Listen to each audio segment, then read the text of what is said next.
नारायण नमस्कृत्य नरं चैव नरोत्तमं देवी सरस्वती व्यासं ततो जयमुदीरयेत् मुखं करोति वाचालं पङ्गुं लङ्घयते गिरिं यत्कृपातमहं वन्दे परमानन्दमाधव सर्वे भवन्तु सुखिनः सर्वे सन्तु निरामया सर्वे भद्राणि पश्यन्तु मा कश्चित् दुःखभाग् भवेत्।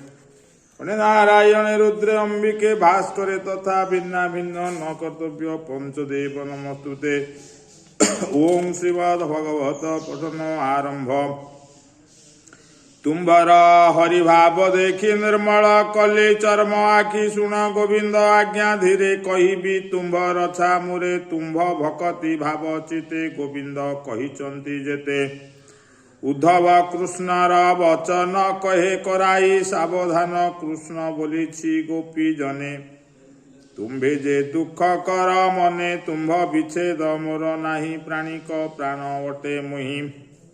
प्राणिक देहे पंचभूत जेन्हे जड़ित अविरत मनर संगे प्राण बुद्धि दश इंद्रिय गुणे छंदी। मोहर आत्म भाव देई सजी पाड़ई संहारोई। मोहर माया अनुभाव भूत इंद्रिय गुण सर्व।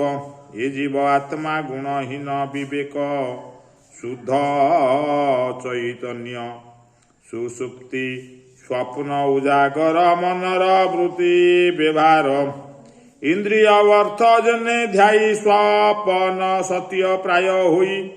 निद्रा वियोगे पुरुषंकु से माया न लागे ताहांकु। भावे ज्ञान जार हुई संसार ताकू न लागई।